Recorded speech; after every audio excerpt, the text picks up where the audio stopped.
காவல்துறையில் இருக்கிற நேர்மையான அதிகாரிகளுக்கு நான் ஒரு வேண்டுகோளா வைக்கிறேன். சமூக பாண்டியன் என்ன தவறு செஞ்சாலும் கேட்கிறாங்க. அவங்க வந்து எந்த தவறுமே தப்பு நடந்திருக்கு. அவரை அடிச்சுக்கிறாங்க, அவர் குடிக்கிறாரு, அவர் ஆளுநர் மேலே கேஸ் போடு, இவங்க மேலே கேஸ் போடு, சந்தேகத்தை அவங்க வந்து எதிர்பார்க்கிறாங்க. முடிஞ்சு போச்சு. காவல் வழக்கெல்லாம் என்ன சொல்றாங்க, இருக்கிற மக்களுக்கு கூட இவரெல்லாம் வந்து குரலா இருக்கிறாரு. இங்க ஒடுக்கப்பட்ட மக்களுக்கு, அடக்கப்பட்ட மக்களுக்கு, நீதி கேட்டு போராடுகின்ற மக்களுக்கு அவர்களின் வாய்ஸாக குரலாக இருக்கிறார்.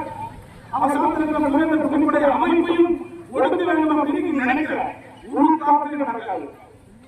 எல்லா அமைப்புகளையும் நீங்க வளர்ச்சி பண்ணிட்டு நாங்க ஒரு விஷயத்தை சொல்ல மாட்டோம், சொல்ல மாட்டோம்.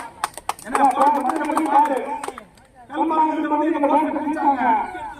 அந்த கோர்ஸ் வந்து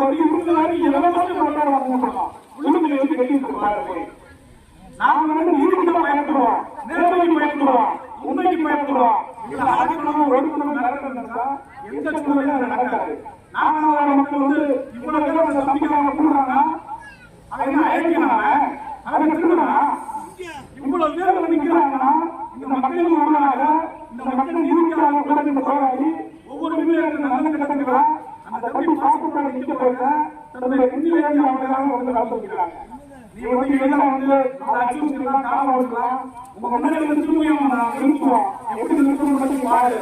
அதே போல காவல்துறை அதிகாரி வந்து காவல்துறை வந்து சட்டத்தியான நடவடிக்கை எடுத்து நேர்மையையும் நீதியையும் நிலைநாட்டவில்லை சொன்னால் அடுத்த கட்ட நிகழ்வாக இவருடைய கோவில் குடிப்படையின் தலைவர் அண்ணன் பாஸ்கர் அவர்கள் நடந்து பேசி மாபெரும் போராட்டங்களை தமிழகம் முழுவதும் பரவலாக்குவதற்கு எச்சரிக்கை விடைபெறுகிறேன். நன்றி, வணக்கம்.